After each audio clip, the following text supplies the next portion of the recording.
IVM.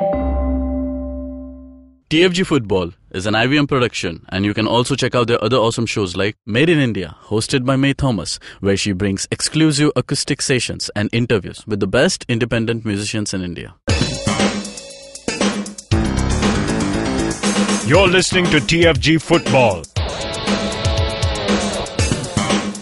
Hello, welcome everyone. It's a new episode, a new day and a new week. And here we are, TFG Football Podcast, bringing you another episode of everything that's happening in football. It's me, your host, Suju, and I have Kevin and Chiranjeev joining us. Now, today, before we enter our main discussions, a bit of news coming from the preseason friendlies. Gokulam played Kerala Blasters and it ended in a goalless draw. This is, mind you, the reports also say that Berbatov and Hume played the whole game, and still it so happened that it ended up in a goalless draw. I wonder what happened in the game though. That is the point of the story, that they can play it 90 minutes. No doubt about without scoring.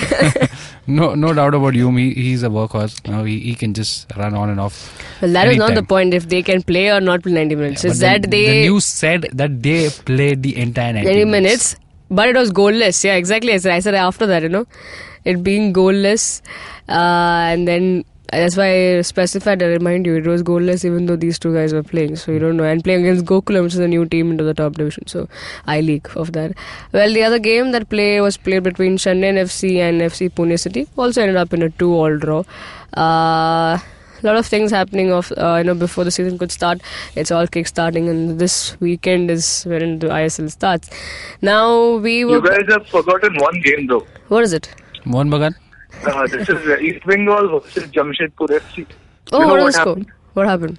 3-1 to East Bengal. Nice. So East Bengal have now beaten two ISL teams and drawn with Bengaluru FC. They're looking very formidable. Yeah. Meanwhile, the other Kolkata club doesn't look so strong. But moving on.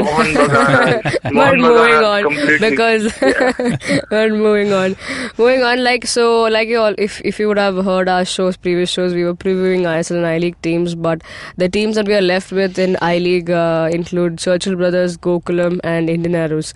Now, we are yet to receive, when I say we, means we, all of us who are fans of Indian football or fans of these respective teams are yet to have full confirmation on the squad, and because we have little information on them, we are slightly for now putting those teams aside, but we'll definitely come to it.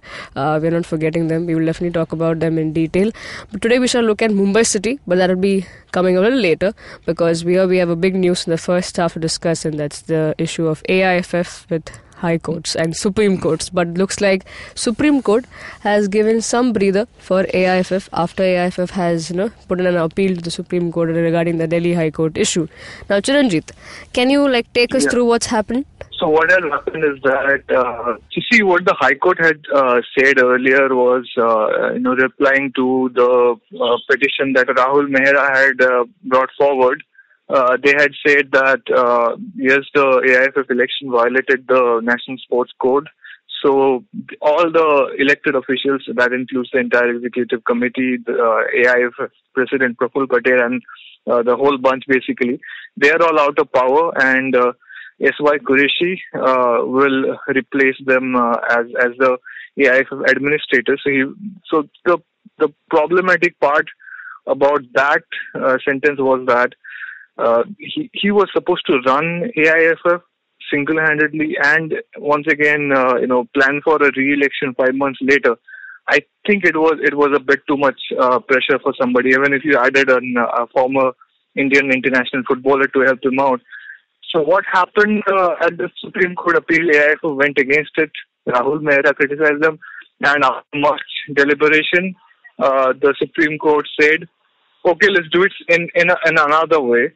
There is no need to throw the entire AIFF off balance right on a one-day notice, because once you take away Praful Patel and the executive committee, all the big decisions get stalled, and there is no way with so much happening. There are 2 leagues happening. There you have to apply for the Under-20 World Cup hosting rights. You have to still the final approval on I-League fixtures are not available right now. Right. And there are indications the league may start in December. With all the hullabaloo that's going on in AIFF. Okay. So everything was sort of put on hold if the executive committee was not. So the Supreme Court said, let them be there. Let them be there and keep their do their function for now. Right. Because if they have the office, at least carry out the responsibilities. And there's no denying that the executive committee and AIFF have actually been doing a great job in the last year. Okay, ever since the new executive committee came into place, they have been they hosted the Under-17 World Cup. They walked a few miles forward towards merging the leagues. Although we don't know how that will turn out, but we can see them trying.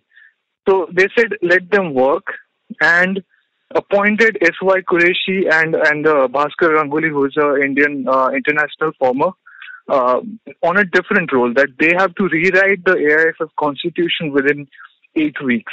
And after 8 weeks, they will start the process, hopefully, of doing a new election, which will be strictly adherent to the new AIFF constitution, which does not go against the National Sports Code. Okay.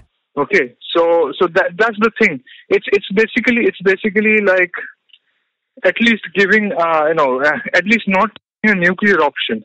So Rahul Mehra wanted reform in AIFF. I think he's getting that because the constitution is being rewritten, and for Indian football being suddenly left without a head, being made into a headless chicken for a while, because whoever comes in would take a long time to understand the complexities of Indian football, because this administrating football in India is more complex than any other sport, and that would leave us directionless in the short term, and so that has also been mitigated, and hopefully like this brings back some sanity. Okay. Kevin, what do you make of all this explanation that he's given, and now we know what's the order for? The winner is AIFF. Praful Patel. Hand it over to them. They've done their work. The background was there for them being reinstated back to power. Right. Now again, this still means temporarily, and a lot of work is to be done from the administrative point of view. So going forward, at least we hope the leagues that were closer to being entering the merger phase, that progress is still on, and along with the ISL, let's hope that there is progress towards the I-League as well. Let's see, there are fixtures, there are schedules given properly spaced out and not clashing with the prime time telecast of ISL. So these are all part of the decisions and the work that AIFF does. So from some point of view, we go to see that at a juncture where both the leagues have not started, it was required for the smooth functioning of the committee, and I think that helps the decision here. But again, the elections in the first place, which were held before the World Cup hosted, could this decision be done much earlier? Could the High Court have come to a consensus earlier than we saw after the World Cup happened? So it really doesn't get a bad name to the country. But what do we have right now? Does the league start? Does the committee also get this on priority, or is just ISL that's there on the topmost of everybody's list? Okay. Now, Chiranjit, you explained the whole order and the gist of everything. And now tell us what do you think about the order and your thoughts on the whole entire saga? Well, I'm not calling anybody a winner here. If Rahul Mehra's objective was to get reform done, he's winning, because first the High Court just almost swept away the entire AIFF elite, but this one restores it for the time being. But the constitution is being redone, and in the end, it's about doing a re-election which follows all the rules, right? So if that was the objective, then he's succeeding. If he just wanted to do this to take out Praful Patel, I mean, he had a very slim chance from the get-go, because it doesn't really matter how many rules you put in place and do the re-election. If you do a re-election right now, Praful Patel is going to win.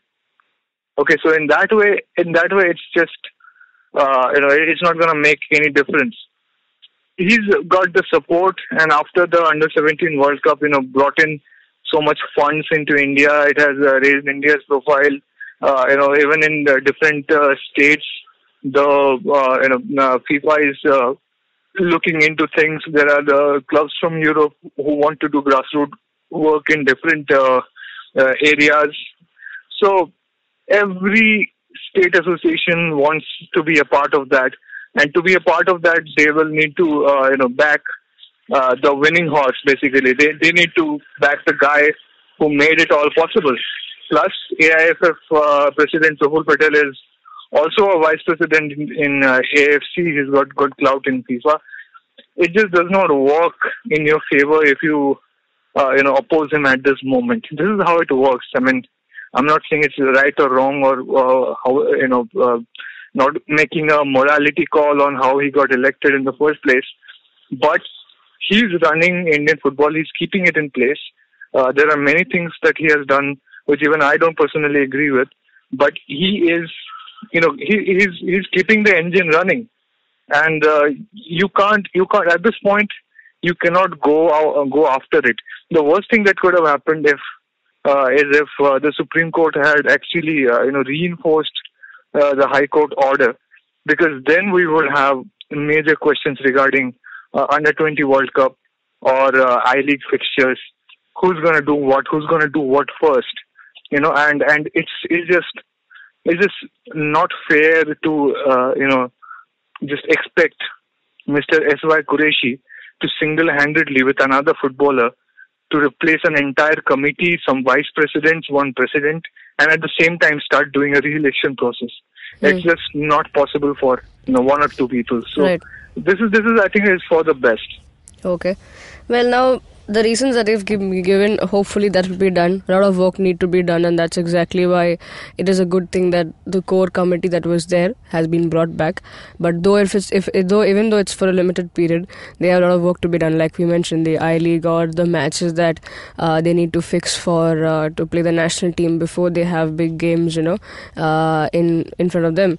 Whether it's the AFC Cup, Asian, this thing, whatever that is, and even the clubs, because I-League clubs need to know when they are, when they start playing, so that they can prepare accordingly. If not defined, at least the club should know. Yeah, exactly. So it's a simple thing. It's a basic thing. If you give them the dates, they'll prepare for them. I mean, it's as simple as that. We have yet not clarified on that. I think that would be the first step that everybody will be looking forward to.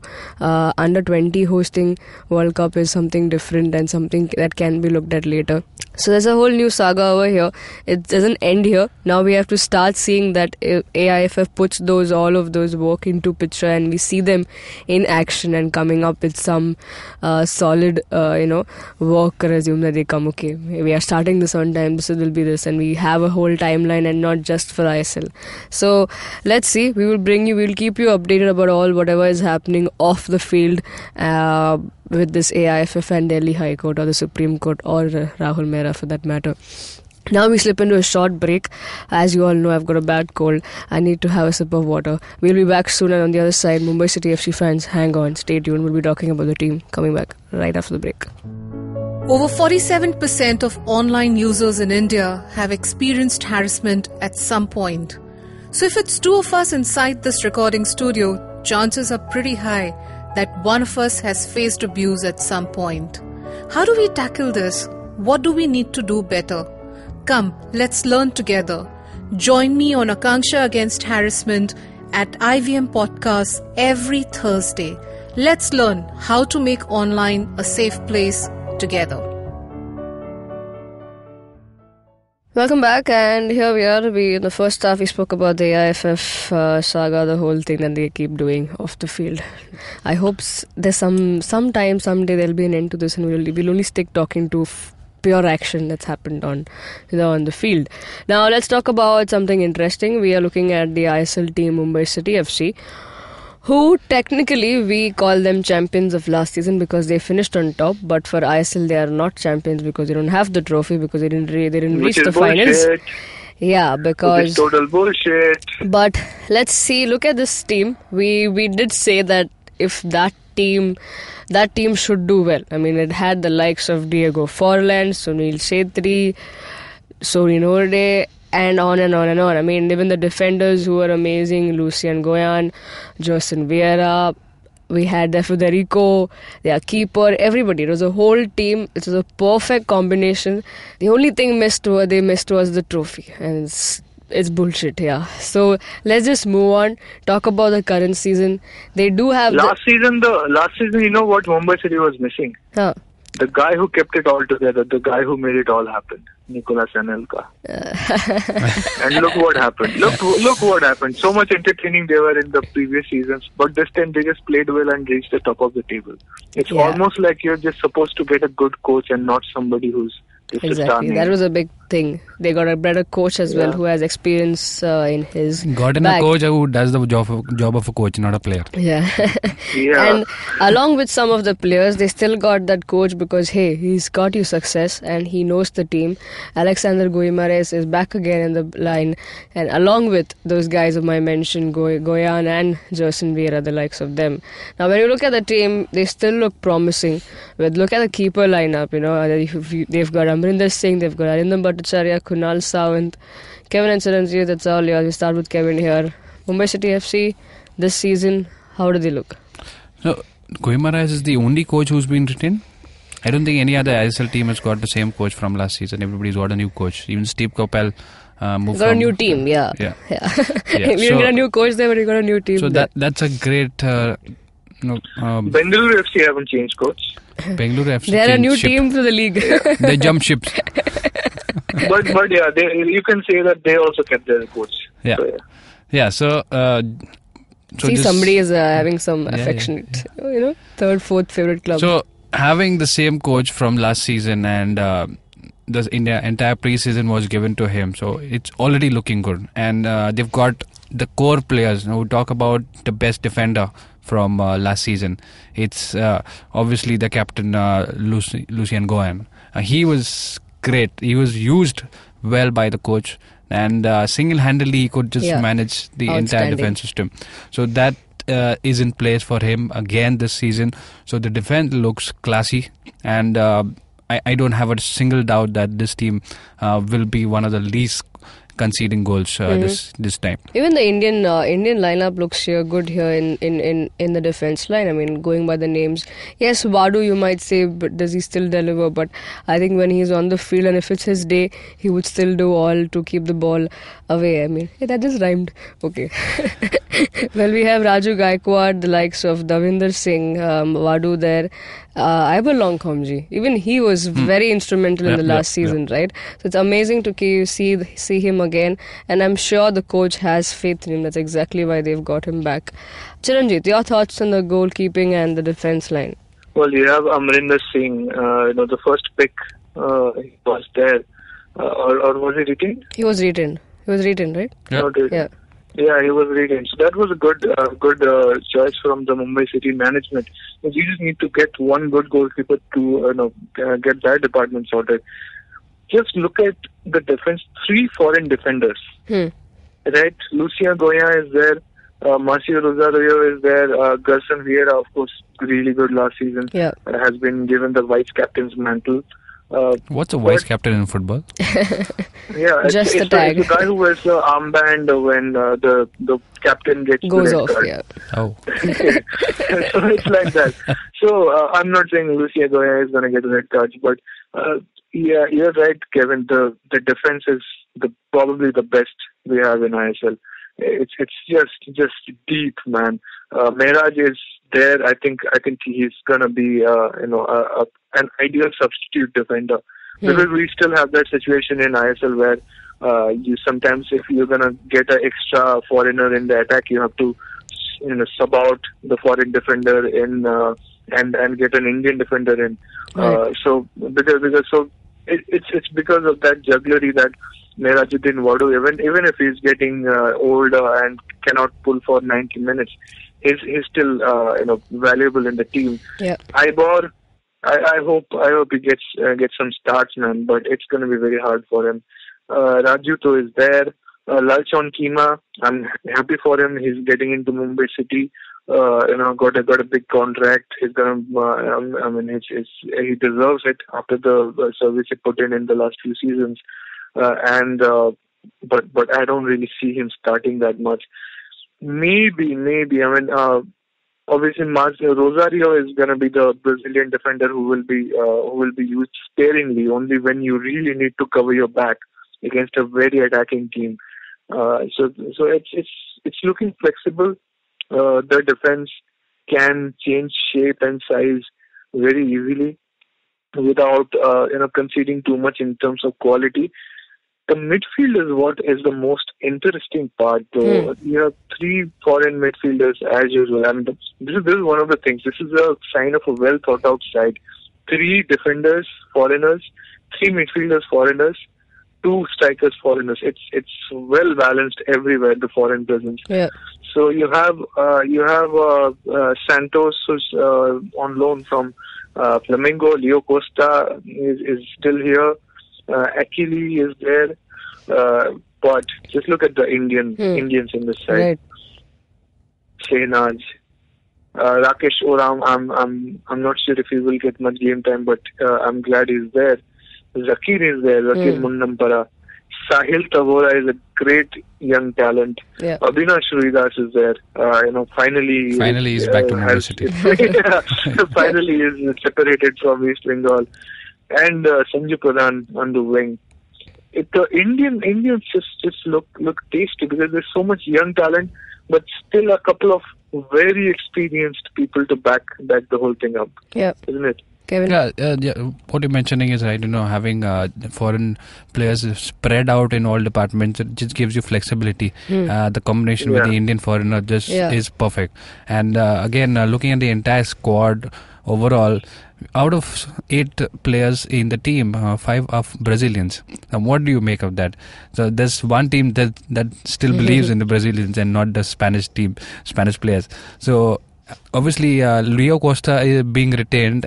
His partnership with Federico last time, that was worth watching. And this time, we might just get somebody in Federico, maybe an Indian name who just partners very well with Leo Costa. So Thiago Santos is one of the players whom we can see, getting in well for the midfield. But obviously, the Indian midfield looks very, very young, very enthusiastic, especially Ruidas with the pace that he has, and it balances with Shehnaz Singh. He's more defensive, he's more calm and composed, contrary to Ruidas. So it's well thought of, as Chiranjit rightly said. This is more of a team that was taken more time to get into the draft than the other teams. And also, it'll be interesting to see, right? Both you all mentioned Abhinash Ruidas. I'm very keen to see how Guimares, shapes this player under him, like how he uses him well, or let's see how that happens. Now, looking at the strikers, we already mentioned we have 2 foreign strikers there in the team, Rafa Jorda and Everton Santos, another Brazilian there, and a Spanish, along with 2 Indian lineup there. Of course, the interesting one looks like Balwant Singh. So, Kevin, what do you have to say? Something else? So, if not now, then when? Right? I think there is a Brazilian bent to the side, which is pretty interesting considering how Spanish the teams have gone. Yeah. There is a the Samba spine that we talked about in FC Goa. There is a chance this might happen here because you have 2 Brazilian defenders, 2 Brazilian midfielders, and a Brazilian striker in Everton Santos. If Guimares wants, he can have a completely Indo-Brazilian squad on the pitch that functions well. If you ditch Lucia Goya for that, but I don't think he's going to start every single match. So we might actually get to see it. It's just the stability of this squad that just jumps out at me because you don't see this everywhere. The Pranjal Bhumej is there. I don't think he's there to learn basically. Rafa Jorda and Everton Santos, one of those guys will start along with Balwant Singh in the striking department. And if necessary, they will lose a defender and they just start 2 strikers. That's not going to be too much of a hassle for them. I think Lucia Goya is designed to go off at some point. Okay, I think the reason Garson Vieira, another defender, got the vice captain's armband is because Guimaraes likes the captain to lead from the back, and he thinks that Lucia Goya might be the guy to sub off if we are going to get a second striker in. So that might happen. We will see how that plays out. But just look at the quality evenly spread out in different departments, and to think that most of this team was picked from a draft, which was more of a lottery. You have to say Mumbai City got very lucky. It does not look as explosive as last season in the front. You don't have Diego Forlan or Sunil Chhetri or Sony Node type character backing them up. Instead, you have Sanju Pradhan and Srinath Singh and Everton Santos, who will play their role, but they're not going to be as explosive. I think this is a much more calm version of what was happening last season. Yeah. Last season was perfect for Mumbai City, but this is a team that will score less goals, but maybe concede even less. Does that make sense? Yeah, perfectly put. Yeah, put right out there. I mean, it looks like a promising team. Just like to mention, not an explosive, but it can expect the unexpected, that kind of team. It's a great team with a good vision out there. We just have to see how Guimaraes handles all of these young guys and the mixture of the experienced players to get the actual result out there. Interesting season looking for Mumbai City. Let's hope they do well and they give the exact result, and hopefully one thing I will just say. Will just say one thing, man. Towards the end, I think Guimaraes still cannot believe the defeat he got from ATK. Okay, and just dominating the season, finishing first, then playing a semi-final, and there's along comes a team which plays negative football, a mid-table team, and just somehow beats you and goes on to win the trophy. I think that has given him a big lesson. So that is why he has tried to stack up the defense so much. That is why he has tried to get so much flexibility into the side. This team, the one thing that the Mumbai City team could not do last season was constrain itself and play a negative football when needed. Okay, they actually lost a few games during the regular season because of that, but it all worked out because they finished top of this table. But now he knows that that's not enough.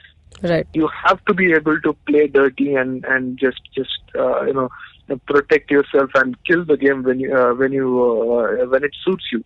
So that's what this team he has tried to do with.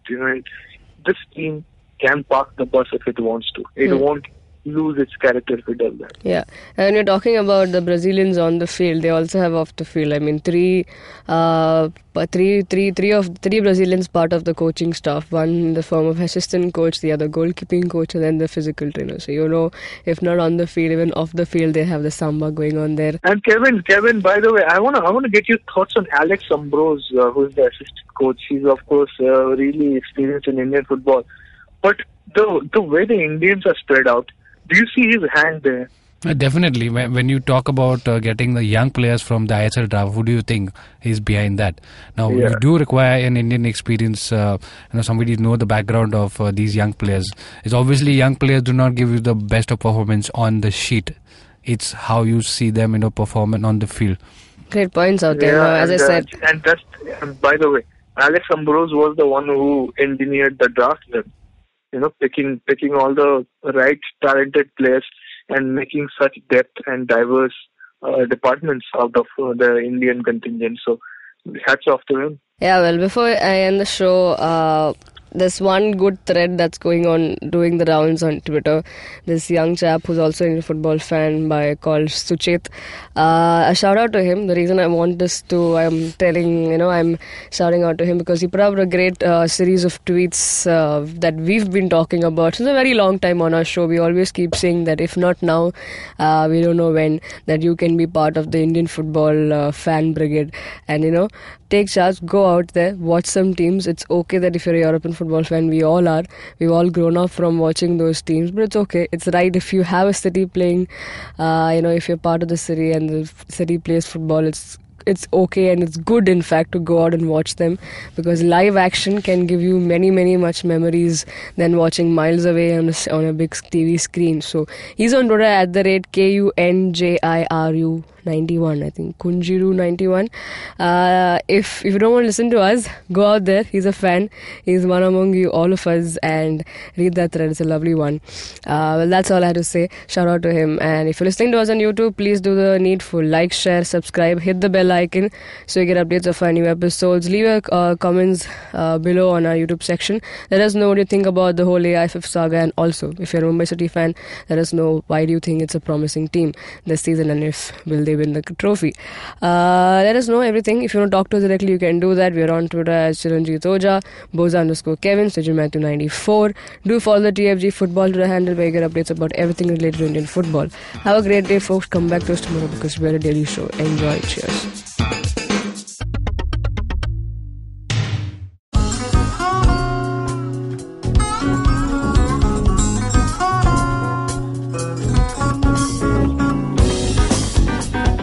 That was Tantrik Steve from Hansraj College, Delhi, performing at IIT Bombay's Mood Indigo. Just like them, there's a lot of new talent and art coming out of colleges all across India, but unfortunately most of this goes completely unnoticed or ignored. To fix this, we started ATKT.in. Hi, I'm Ankur, I'm a musician and a rapper, and I found that one of the best things about being an artist myself is finding new talent.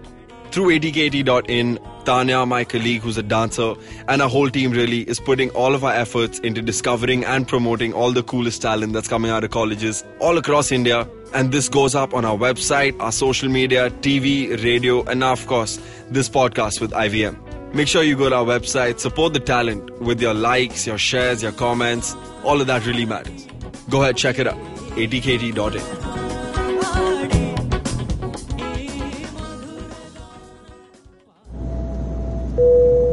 Good evening, ladies and gentlemen. This is your captain speaking. Sorry to say, but there's been a slight delay due to the apocalypse having suddenly begun. As you can see, there's death, destruction, and chaos taking place all around us. But don't you worry, food and drinks will be served shortly, and I would recommend checking out IVM Podcasts to get some of your favorite Indian podcasts. We'll keep you going till this whole thing blows over. Thank you.